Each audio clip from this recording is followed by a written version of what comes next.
After centuries of conflict in the Kree-Skrull War, a Kree scientist named mar-vell overcame the prejudice and propaganda of her people to offer sanctuary to General Talos and a group of Skrull refugees, housing them in her secret lab orbiting above the planet Earth, where she was conducting experiments on the Space Stone.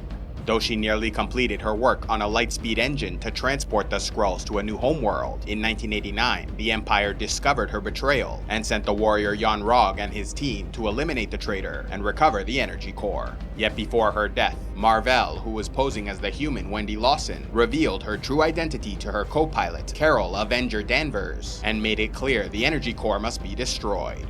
A determined woman of iron will, Carol Danvers destroyed the engine herself, but survived the blast when the energy of the Space Stone within was absorbed into her body. Gaining the power to summon and manipulate cosmic energy, she instantly became one of the most powerful beings in the galaxy, and so her memory was wiped so she could serve as a warrior for the Kree.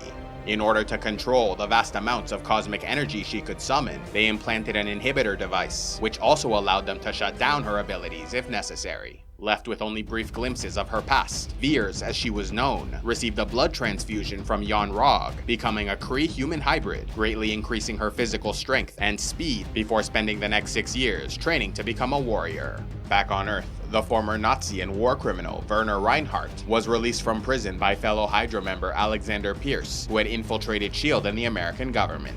Reinhardt then traveled to Austria, where he found the Inhuman Jia Ying and recognized her as the woman from the Hunan province of China who survived an experiment with a diviner before his incarceration, seeing that she had not visibly aged in all that time.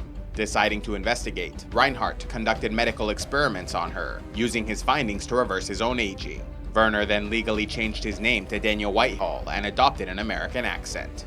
Although Jia Ying's body was destroyed during the experiments, her remains were recovered by her husband, Dr. Calvin Johnson, who had been searching for her since she was first taken.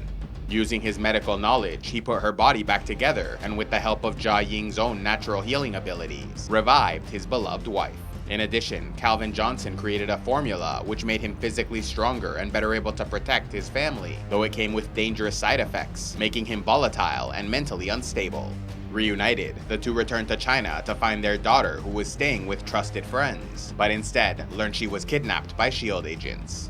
The distraught parents then left a bloody trail behind them as they searched for their daughter, using the life energy of those killed to further heal Jia Ying. Designated as an 084, meaning an object of unknown origin, the S.H.I.E.L.D. agents, who thought they were rescuing the child Daisy, feared for her safety and so sent her to an orphanage under the name Mary Sue Poots, though she later chose the nickname Sky. Although Calvin Johnson spent years trying to find her without success, and as a result was left by his wife, he did not give up, dedicating the rest of his life to finding his daughter. Sent on a war dogs mission to California, N'Jobu, brother of King T'Chaka of Wakanda, became radicalized in his belief that their advanced technology should be used to help the rest of Africa and those of African descent who had been exploited and subjugated throughout history. In an attempt to further this goal, N'Jobu revealed secret information about his homeland to Ulysses Claw, an international arms dealer who was then able to locate Wakanda and steal a quarter ton of vibranium before setting off an explosive to become the first man in the nation's history to evade capture. Also in this year, Hank Pym resigned from S.H.I.E.L.D. after they ignored his objections and attempted to duplicate Pym particle technology. Moving into the 90s, it was during this decade that Natasha Romanoff was trained by the KGB to become an elite Russian spy, thriving under the strict environment and conditions to eventually earn the codename Black Widow. In 1990, Agent John Garrett suffered life-threatening injuries during a mission in Sarajevo and was left to die by S.H.I.E.L.D., who were unable to send an extraction team. Feeling betrayed, John Garrett joined Hydra and became the first test subject of Project Deathlock, in which Cybertech Industries gave him biomechanical prosthetics to save his life. In 1991, Hydra sent the Winter Soldier to assassinate Howard Stark and his wife Maria. Howard's right-hand man, Obadiah Stane, then became interim CEO of Stark Industries, until Tony Stark came of age to become the youngest CEO of a Fortune 500 company and a media celebrity. In 1992, after a thorough investigation of the attack on Wakanda by Ulysses Claw, King T'Chaka discovered that his younger brother N'Jobu betrayed them and assisted in the crime. Using an undercover agent named Zuri as a spy, T'Chaka confirmed his suspicions and traveled to California, where his brother defended himself by saying he was trying to help the oppressed Africans of the world. But T'Chaka did not accept his excuse and was forced to kill his brother when he pulled out a gun to murder Zuri. When it was done, the Wakandans departed aboard a stealth ship, leaving Njobu's body to be discovered by his young son, Eric Stevens, who spent the rest of his life seeking to avenge his father. In 1993, Ivan Vanko, son of Anton Vanko, was imprisoned for 15 years after selling weapons-grade plutonium to Pakistan. In 1994, a boy named Matt Murdock saved the life of an old man when a truck with hazardous chemicals flipped over. Unfortunately, these chemicals then splashed into the boy's eyes, causing permanent blindness. The following year, his father, Jack Murdock, was hired by the gangster Roscoe Sweeney to purposely lose a boxing match against Carl Crusher Creel. However, Jack decided not to take a dive and defeated his opponent so his son might think him a winner. Knowing this decision was dangerous, he placed a large bet on himself before the match and arranged for the winnings to be transferred into his son's name so he would be taken care of no matter what. And just as he feared, Jack was then murdered for his actions. With his father dead and mother unable to take care of him, Matt Murdock was sent to an orphanage where he was found by Stick, a blind martial arts master and member of the Chaste, an organization dedicated to defeating the ancient ninja clan known as the Hand. Stick then trained Matt Murdock to use his lost vision as a way to heighten his other senses, so he could become a powerful fighter with unique skills and abilities. However, when he noticed the boy was becoming attached to him, Stick abandoned his student, informing him he could no longer be his instructor. Far from the planet Earth, Stakaro Gord of the Ravagers admonished Yondu Udanta after discovering that he broke their rules and trafficked children. Although Yondu and his crew continued to consider themselves Ravagers, they were branded as traitors and became an exiled faction. Back in America, a young Bruce Banner met and started dating Betty Ross while students at Harvard University. Growing up in Massachusetts, Grant Ward was psychologically and physically abused by his older brother Christian, greatly influencing his upbringing and partially leading him to become a petty criminal. In this same year, upon the Kree capital of Hala, the warrior Veers was approved for her first mission, but was soon captured by the Skrull General Talos, who suspected she knew the whereabouts to Mar-vell's secret science lab.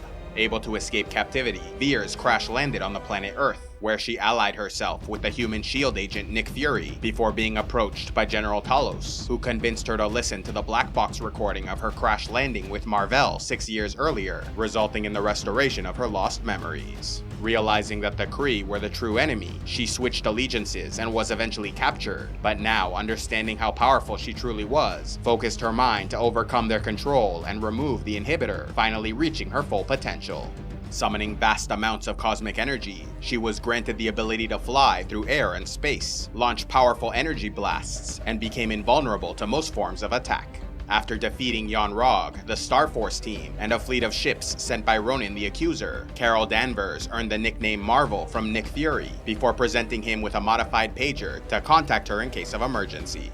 Determined to find the remaining Skrull population and save them from the Kree, Captain Marvel decided to leave the Tesseract with S.H.I.E.L.D., though it had actually been swallowed by a Flurkin named Goose, a creature that resembled an Earth cat, but was actually a vicious creature who eventually threw it back up. Despite his affection for Goose, it was the Flurkin who scratched Nick Fury in the face, causing him to lose his left eye. Realizing the Earth and humanity were not alone in the universe, and that they might come under threat again, Agent Fury started working on a project called the Protectors Initiative, hoping to gather an elite team of superheroes to help defend the planet. Yet as he looked upon an old picture of Carol Danvers, he saw her nickname Avenger written on the side of a plane, and changed the name of the project in her honor. In New York, a young woman named Cassandra was kidnapped, gang-raped, and murdered by the criminal Mike Jones and his companions, an event which greatly affected her cousin, Misty Knight, motivating her to become a police officer. Far off in space, the being Thanos was becoming one of the most powerful warlords in the universe, with the Chitauri and Outriders serving as his army, while his adopted children formed the Black Order, trained as elite warriors and assassins. Yet Thanos was not motivated by a lust for power or riches, instead resolved to help the people of the universe in his own way, inspired by the fate of his home planet Titan, a once beautiful world that became overpopulated, resulting in a great cataclysm which destroyed them.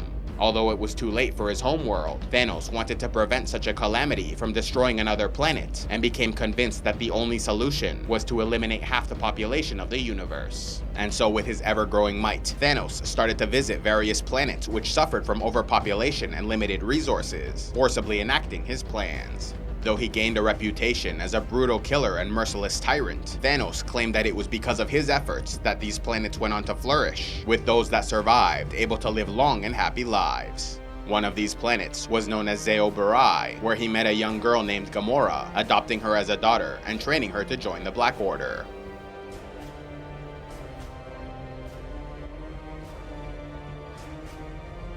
Love audiobooks? Then be sure to check out Audible, where they have the world's largest collection available. Simply sign up through the link in the description box below and get 2 free audiobooks to start out. A special thanks to all those who contribute to CivilizationEx, like Belligerent Man, Soul Guide Medical, Sir Dayron of House Ashford, and Mr. Bliss. If you'd like to help CivilizationEx, click on the Patreon link, and please be sure to like, subscribe, turn on notifications, and click on the links to see more.